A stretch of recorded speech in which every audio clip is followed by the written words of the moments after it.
Are you an empath, do you think? I would never even think about it. That's probably healthy. I don't think about too many things too deeply, Joe. You don't? No. Why not? You seem so deep. That's an illusion. That's the costume of persona. I don't know if that's true. You got such a deep voice. It's like the voice comes from somewhere in the soul. I think it comes from the cigarettes. Nah.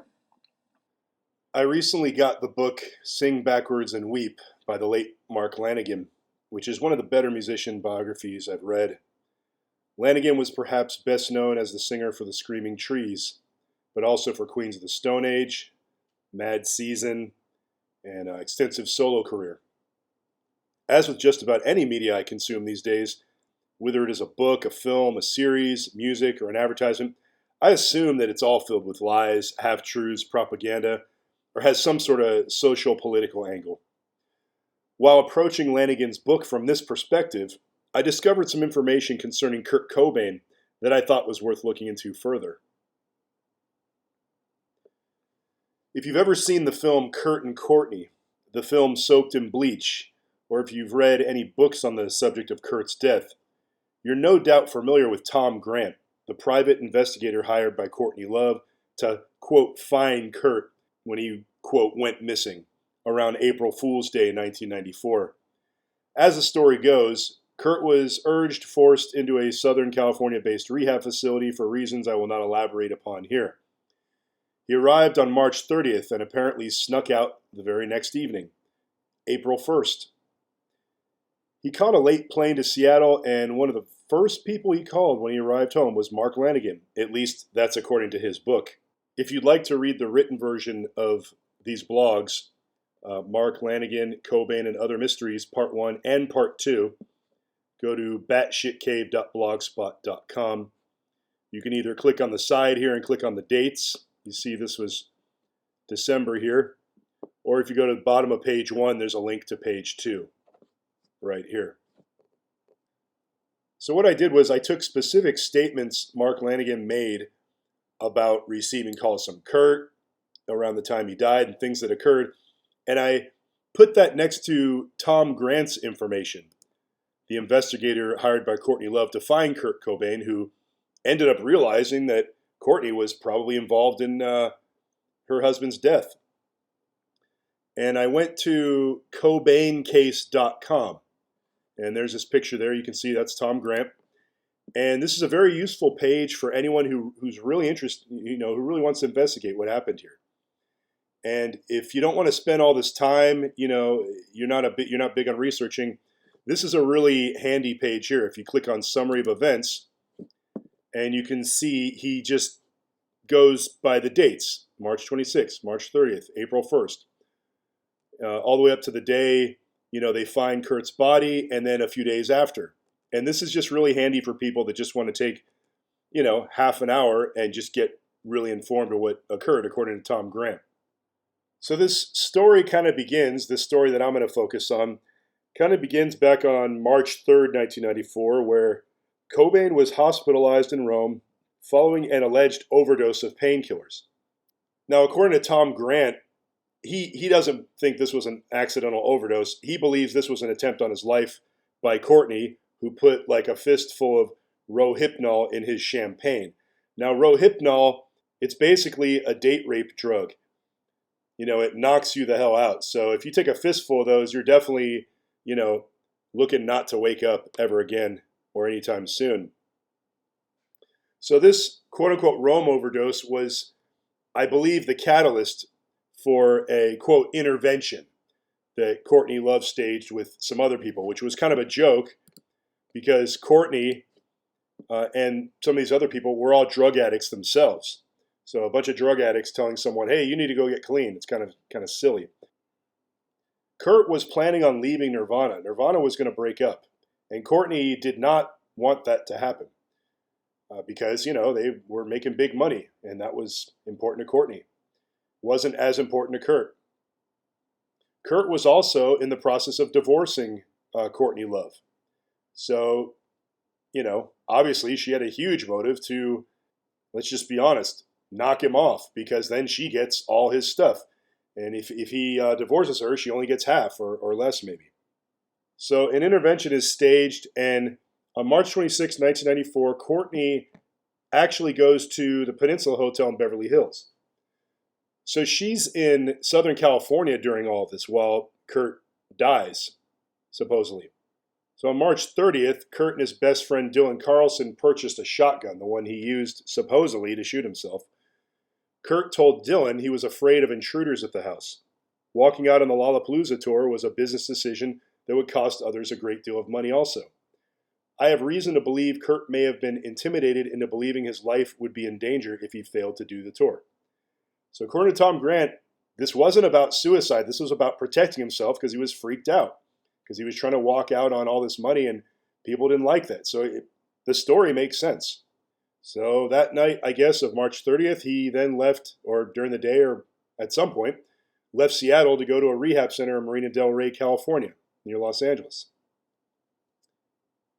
And on the evening of April Fool's Day, he was already leaving. He hopped a wall or something, I don't know, snuck out. He was only there for like one day.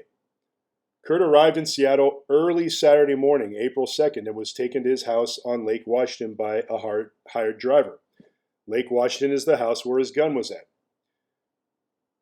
And on Saturday night, April Fool's Day, Courtney had a friend plant a phony story with the Associated Press that she had overdosed on drugs and was in the hospital. This planted story became significant later in the investigation.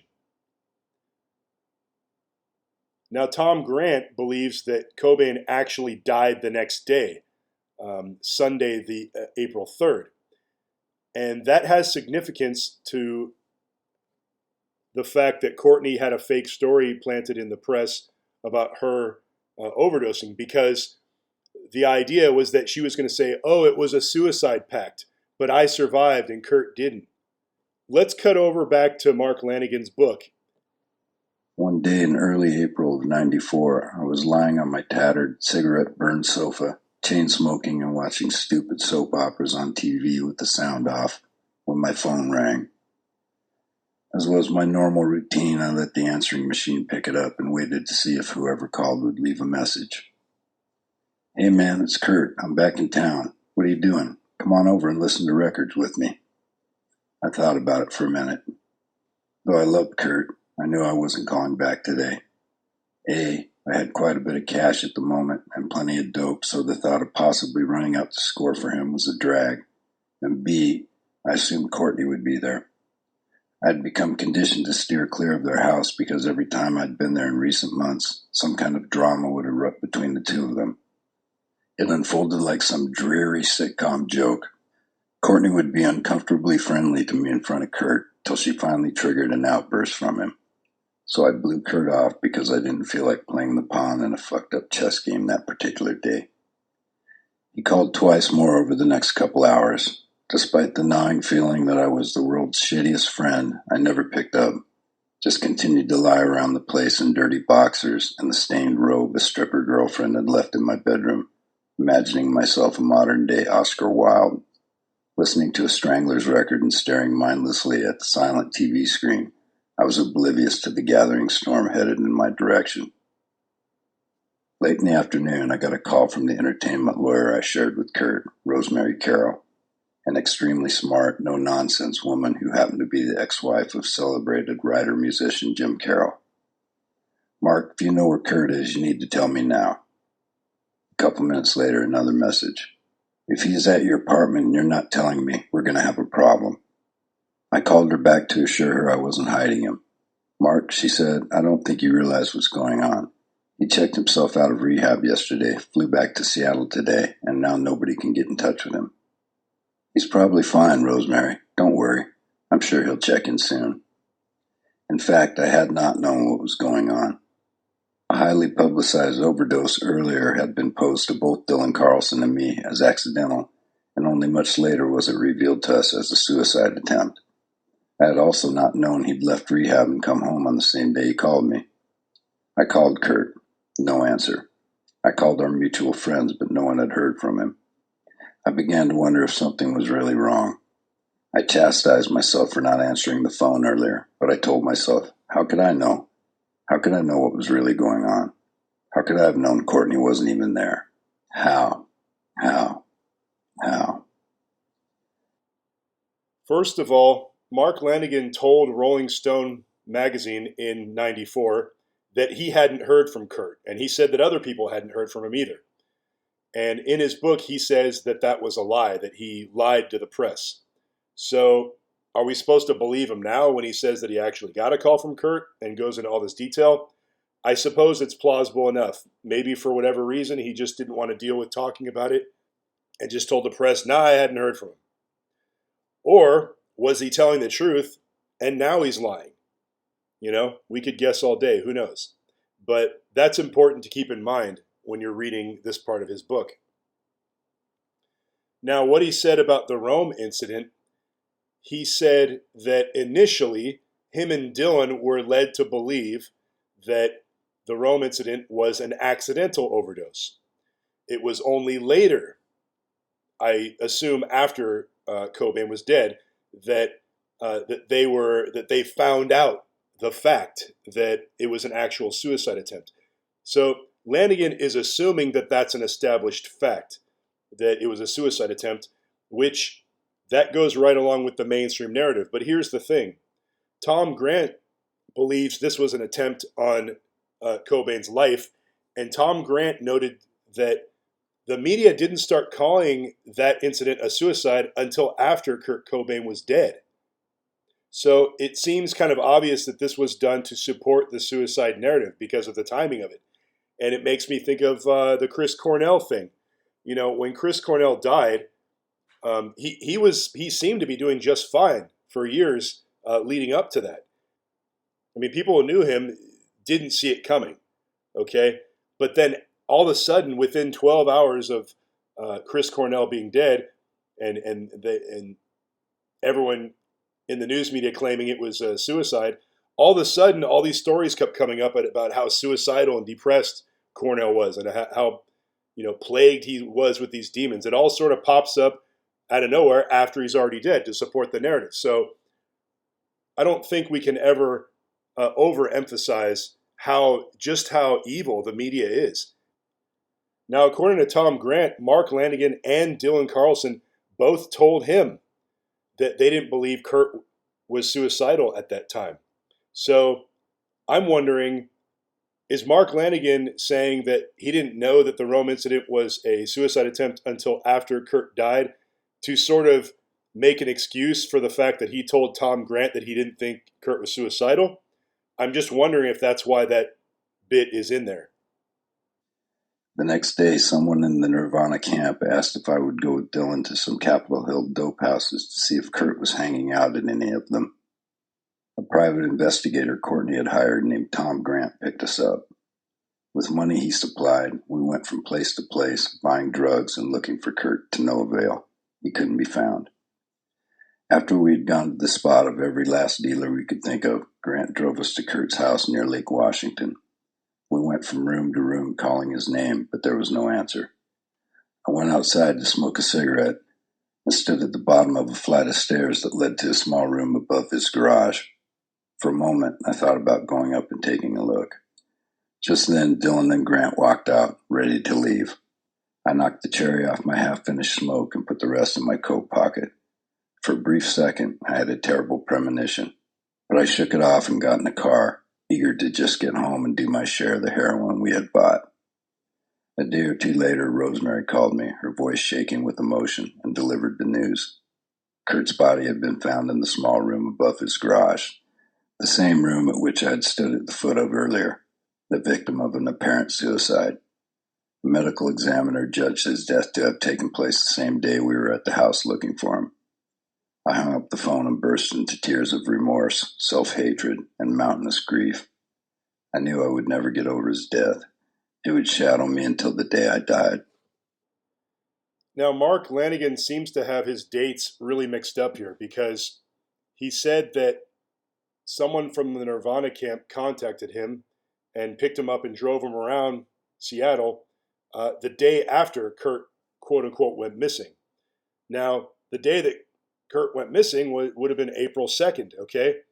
The next day would have been Sunday, April 3rd. That was the day that Courtney hired Tom Grant. Tom Grant was the guy who drove Lanigan around in Seattle.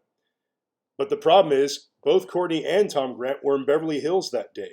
They weren't even in Seattle. So Tom Grant didn't go pick up Mark Lanigan that day. It didn't happen that way. Now, when I interviewed Tom Grant, and I read to him basically that part that you just heard Mark Lanigan read himself. And here was his response. First of all, he was not there at the house. The only time we were with Mark Lanigan was we picked him up and he drove around with us because he knew some of the spots too that Kurt would hang out at. And we only had him in the car for, I don't know, 2 to 3 hours at the very most during the daytime. I never went to the house during the daytime. The main house, Lake Washington house, during the daytime, until we heard on the radio that a body was found at the Lake Washington house. When we showed up to the house that Friday morning, that was the first time I went to the house during the daytime. The other 2 times that Dylan and I had been there were in the middle of the night. Both times were very late at night, in the dark with heavy rain. Both nights was raining very heavy. There's no way Mark Lanigan could have been standing out by the greenhouse smoking a cigarette. It was raining too hard. Chuckles. I don't know. He could have just made it up for some reason. But I think more than likely, when we look back on things that happened decades ago, it's not uncommon for things to creep in. Maybe a dream or something that he had about the incident. Somehow he worked that dream into reality, got it confused with what really happened or something. Now, I want you to notice here that while Tom Grant is completely debunking what Mark Lanigan said there, he's very hesitant to call him a liar. And I think that's because Tom Grant is a man of integrity. And he doesn't want to call someone a liar because he said he never read the book. So he's basing this statement on what I told him the book says. So he's saying, well, if he said that in the book, here's my response, you see? So he's a guy who wants to make sure he has evidence to back up his claims before he makes them. So I don't know. I just thought that was important to note. He really wants to make sure he's gathered all the solid facts before he says something like that. So the question now becomes, why would Mark Lanigan plant such a elaborate false story in his book? Is he trying to confuse the story around the greenhouse and what occurred when Dylan and Tom Grant went looking for Kurt? It was Thursday, April 7th at 2:15 a.m. when Tom Grant and Dylan first went to the house. And this is depicted in the footage for the docudrama Soaked in Bleach. We went to the Lake Washington house. I waited in the car while Dylan walked up alone as we had previously planned. We didn't want to alert Kurt to my presence if at all possible. Dylan came back to the car after at least 5 minutes saying no one was home. I wondered what took so long if no one was home. He elaborates a little more on this when I interviewed him. I think Dylan might have checked the greenhouse when I sent him up there alone, and it took him so long to come back. And I think he might have seen Kurt's body in there and was in so much shock he didn't know what to do. He knew that Kurt was his source of heroin. Because a heroin addict, that's all they think about is their next fix. And so immediately Dylan is thinking, uh-oh, now my only source is going to be Courtney. So I better do whatever Courtney tells me to do. So if you think about it, Mark Lanigan is kind of inserting himself into this situation, putting himself in front of the greenhouse that Tom Grant was never shown, that Tom Grant didn't see, and he's just sort of messing up the whole narrative. I don't know. It feels like to me that Mark Lanigan is sort of trying to cover for Dylan in some weird way here by injecting himself into the situation. It feels like this is some kind of weird damage control that he's doing here for the suicide narrative. And you can see here in Lanigan's book, he's all in on the mainstream narrative. The crackpot theories that insinuated Courtney and Dylan had conspired to murder Kurt were complete horseshit. All right? Lanigan doesn't specify where these crackpot theories are coming from. But Tom Grant is obviously the loudest, most credible voice out there contributing to the idea that Kurt was murdered. But Grant never claimed or insinuated that Dylan Carlson was involved with the murder. He has insinuated that Dylan likely discovered Kurt's body days before it was official without saying anything. But that's not the same as accusing him of being directly involved. In his book, Lanigan seems to be conflating the Courtney had Kurt murdered theory with some alleged Courtney and Dylan conspired to murder Kurt theory, in order to render any considerations along these lines absurd. In other words, it seems like the purpose of Lanigan's book here, at least with regard to the Cobain story, is to provide cover and damage control for the suicide narrative. In Lanigan's book, he credits Courtney Love for paying the cost to put him in the MAP rehab facility, which he seems to think saved his life. That may be 100% true, but given Courtney's manipulative reputation, I asked Tom Grant if he thought there may have been an ulterior motive for her doing that. Here is his response. There's always an ulterior motive for everything that Courtney does. I never even heard that she did that. It wouldn't surprise me if that's true, because I think Courtney needs a team of people around her that will help support her in the fact that Kurt was suicidal. Courtney may have started telling him, I want you to say this, I want you to say that, I want you to plant this story in the press, say this in your book, whatever. According to Tom Grant, whole basis Kristen Pfaff, quote, wanted to get away from Courtney. I know that for a fact because I know her family pretty well, unquote. She ended up dead within a couple months of Kurt dying. It was officially ruled an overdose. Lanigan tells a short tale about planning a date with Pfaff just before she ended up dead. A tragic tale with seemingly no purpose, unless that purpose was merely to inoculate any conspiracy theories regarding her death. Again, anything to do with Courtney in this book always leans towards her innocence of any possible wrongdoing. If Lanigan didn't think Pfaff's death was fishy, why should we? Whether Lanigan deliberately intended to mislead people regarding Kurt Cobain's death in his book, I cannot say for certain. But the intent behind certain specific lies in it seems self-evident to me. Or maybe it was not necessarily his intent, but the financiers he was beholden to. I'm going to step away from the Cobain thing now at this point and address a couple other things that I discovered reading Mark Lanigan's book that I thought were worth noting, because some of it actually bleeds into another blog that I did back in 2017 about the Bataclan shooting in France. And it has to do with connections between the publisher of Mark Lanigan's book, Hachette or Hachette, and Josh Homme, Mark Lanigan's former bandmate. Josh always referred to my late-night street prowling excursions as the walk. Bored and looking for some excitement, this time he decided he wanted to come along. His appetite for adventure began to wane as corner after corner, street after street, the whole city was dead. There was nothing happening here. Finally, we came across a sketchy-looking couple filling up their vehicle at a gas station. I approached the man and woman and asked them if they knew where to score. They looked over my shoulder at clean-cut young Josh and said, "He ain't no cop, is he?" I laughed and said, "Fuck no, that's my little brother, except he ain't so little no more. I can take you to a place that they might have something, but it'll cost you $20. I quickly agreed to the deal, and Josh and I got into the back seat of their run-down van, an empty baby seat between us. Josh looked at me with a raised eyebrow as if to say, "You best by fuck know what you're doing." I smiled and nodded like, "Don't worry, I got this." We pulled up to a beat-up-looking two-story flop house. The couple dropped us off and sped away. We were now in the hood, and I secretly rejoiced. This is what I'd been looking for all night. There was an old black dude sitting on a bar stool in the doorway. $10, he said. Then, while giving Josh a close look of stink-eyed inspection, he said, "A piece." I pulled out the 20 and gave it to him. We were admitted into a room with a bar, a quarter filled with some skanky women and a couple of dudes. One of the women quickly approached us. "Hey boys, buy me a drink?" "Sorry," I said, "we don't have time for that, but I'll give you $20 if you can take us somewhere to score." "What you looking for?" she asked, somewhat suspiciously.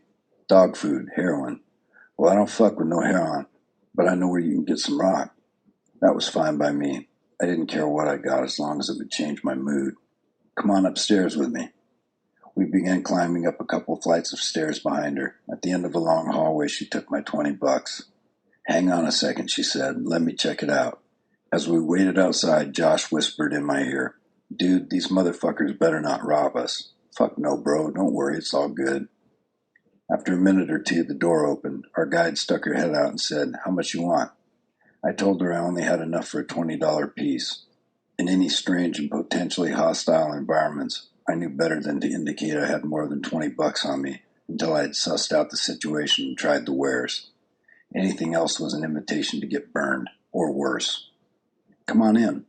As soon as we got through the door, 3 dudes jumped to their feet. Bitch, what the fuck you doing bringing the cops up in here? Hold on, man. We ain't fucking cops. I'm just looking for a $20 piece, bro, I said in as firm and believable a tone as I could muster. Oh, hell no. Maybe you ain't, motherfucker. But he sure as fuck is.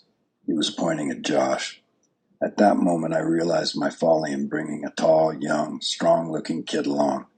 Now that I considered it, he did look somewhat like a rookie cop fresh out of the academy.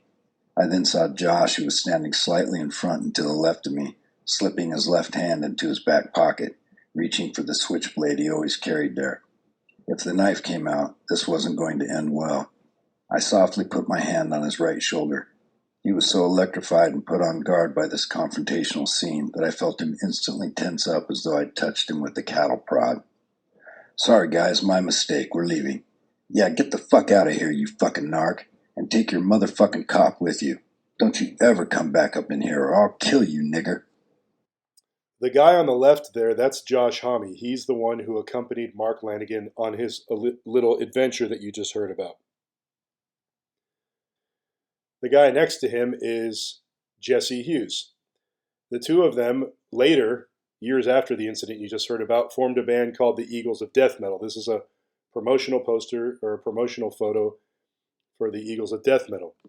Now, I did a blog back in 2017 about an Eagles of Death Metal show, which occurred at the Bataclan in 2015 in France. And 90 rock fans were slaughtered there by the Islamic State of Iraq and the Levant, probably the deadliest concert violence ever in history. And this is the band that played the show. So I thought to myself, I better look into this and I better educate myself on what went on there because these shootings are happening more and more often at shows. And, I think more people should be concerned about this and asking more questions. We'll get more into that in a moment. Now, Mark Lanigan met Josh Homme when Homme briefly joined the Screaming Trees on guitar. And that's the band that was on tour when they went out on that little adventure to go score. In his book, Lanigan describes how the two of them connected, which seems a bit odd considering Lanigan was a full-blown heroin junkie while Homme was more or less straight. Nevertheless, Homme decides to join Lanigan in one of his late-night searches for heroin in the worst neighborhood they can find in whatever town they happen to be touring that particular night. But Lanigan fails to score because the drug dealers they meet are convinced Homme is an undercover cop during 2 different encounters. I found that detail very interesting because in my blog on the Bataclan massacre, I observed, perhaps incorrectly, that the Eagles of Death Metal seemed to be some sort of corporate-sponsored propaganda vehicle. I also hinted at my suspicion that Homme himself might be some sort of agent provocateur. I'm not claiming that Lanigan's book is any sort of vindication of my suspicions, but that it seems to directly address any suspicions his fans may have along those lines, and ever so subtly debunks them. We're supposed to think, well, Lanigan trusted Homme enough to take him on a score. People thought Homme was an undercover, but Lanigan didn't, so you shouldn't either, because you love and trust Lanigan, right? There's an actual scene in there that Lanigan describes where some guy's like, he isn't a cop, is he? And Lanigan's like, no, he's cool. So that's called vouching for someone, If you're doing a drug deal or whatever, and someone says, you say, oh, can you hook my friend up? I vouch for him. That means you're saying he's cool. You're giving him the street cred. So I think what Mark Lanigan seems to be doing here with this story, whether it's true or not, I don't know if that story is true or not. It could be complete bullshit. Who knows? But it seems to me that the purpose of the story is Mark Lanigan is basically saying, I vouch for Josh Homme. That's what it feels like he's saying to me. As you can see here from the Haché Books website, you can see that they published Sing Backwards and Weep. Haché Livre is a wholly owned subsidiary of Lagardère Group. What is Lagardère Group? Joel and Pascal Leloup owned Bataclan since 1976. Bataclan is that club I just mentioned a moment ago, where Eagles of Death Metal played a show in 2015, and the worst slaughter of rock fans ever, probably in modern history, occurred. So they own the club since 1976. They sold it on September 11th. September 11th of 2015, 2 months before the terrorist attacks.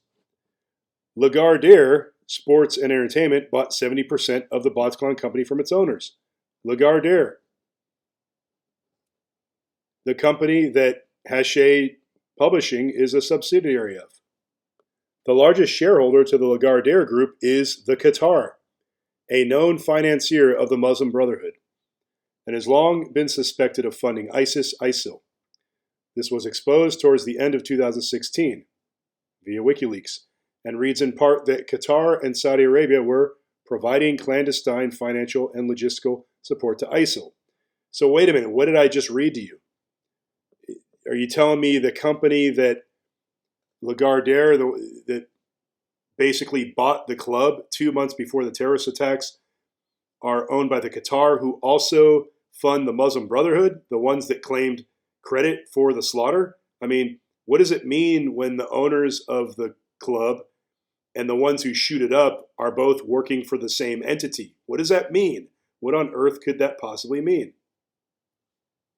Now, if you're a soccer fan, the World Cup just happened between France and Argentina. And that was held where? In Qatar. And I haven't looked up the arena where that occurred, but it could very well have been a Lagardère Sports and Entertainment Arena. Who knows? Now, after reading this, would you feel comfortable going to a soccer game or anything else Lagardère associated?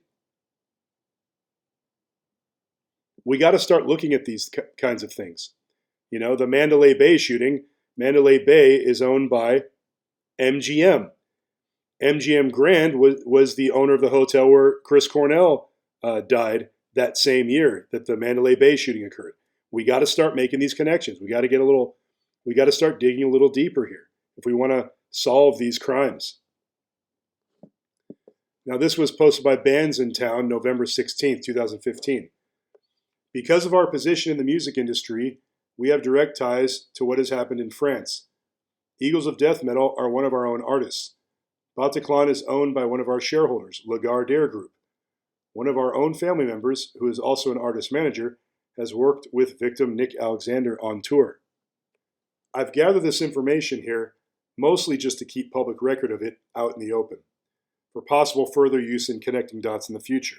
For now, I'm not claiming that these financial connections, by way of Lagardère, between the publisher of Mark Lanigan's book, the Bataclan, the Eagles of Death Metal, Josh Homme, I'm not claiming that these connections mean anything in particular other than the fact that those funding terrorist organizations appear to also be funding our American media to a large degree, and international sports arenas too, apparently, and venues.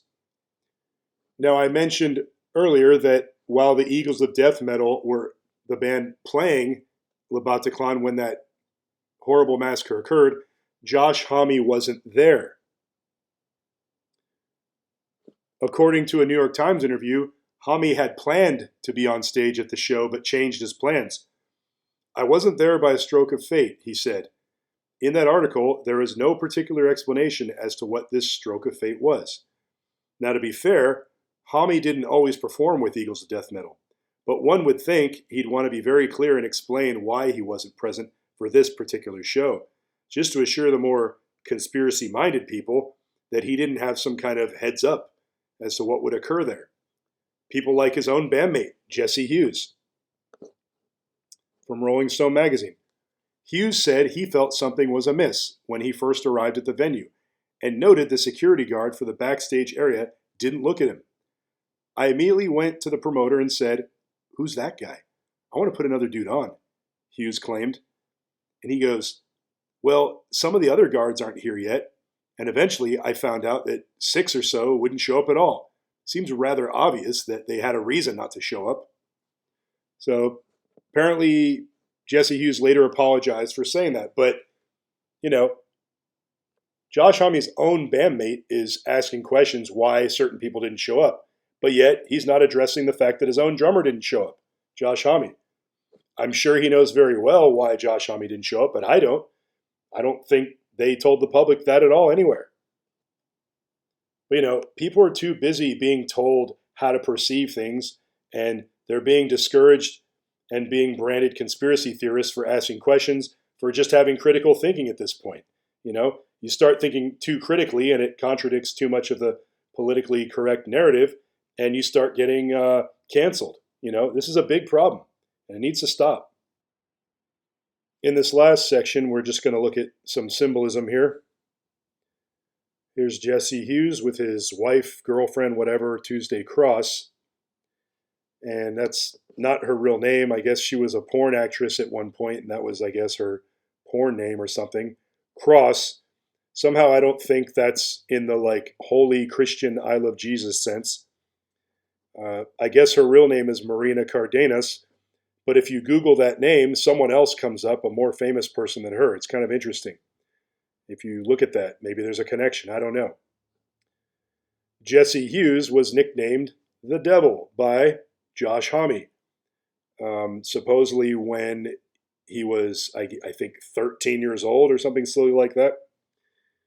Now, Tuesday Cross has a crucifix on each middle finger. Well, isn't that funny and cute? Ha ha ha. Just a big joke. Satan is fun, right? When you mess around with dark forces, the darkness may turn on you and eat you alive at some point. This is from an interview Mark Lanigan did in 2019, I believe from his apartment in LA or wherever he was at the time. Maybe this was before he moved to Ireland. Maybe this is when he was in Ireland. I forget. But you can see his place is pretty dark. He's got this kind of, gloomy kind of occult vibe going on with this skeleton head in the background.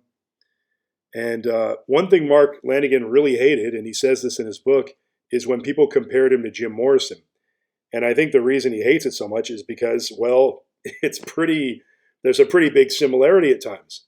And I think, if anything, it's a compliment. But, Jim Morrison, the media likes to hype him up as having some sort of death trip, which on a certain level he did. But he also talked about writing songs of unbridled joy. So I don't think it's fair to Jim Morrison's, legacy to say that he was just on nothing but a death trip. I think that's a one-dimensional view of him.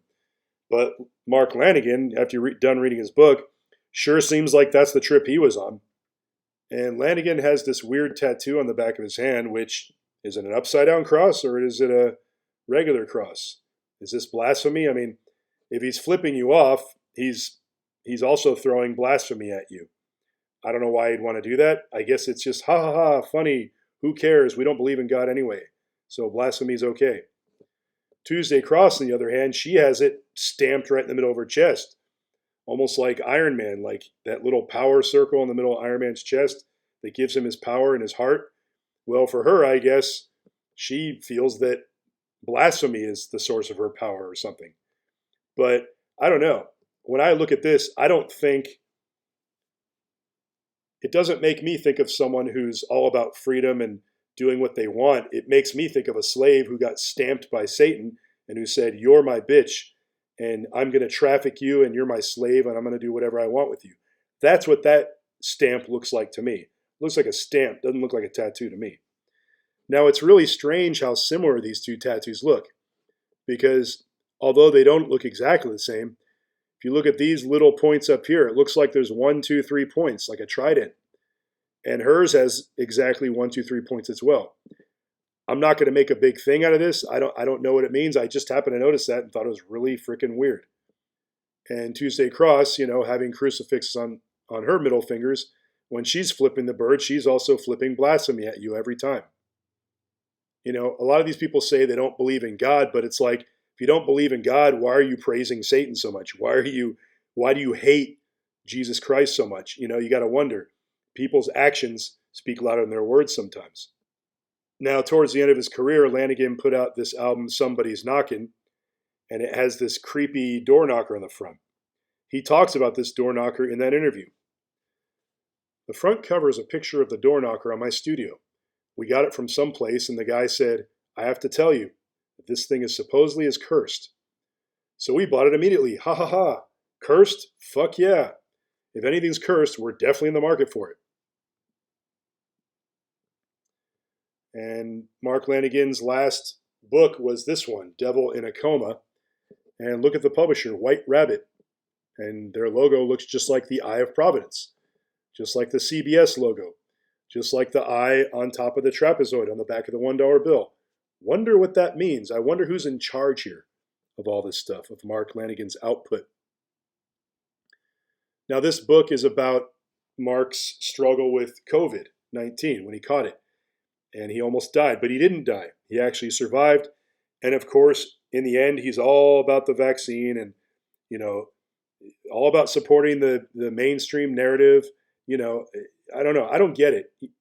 All the punk rockers out there and all these supposed individual thinkers and all this, they all just, when the thing hit, everyone just like a hive mind got behind the mainstream narrative and crucified anyone with a different point of view.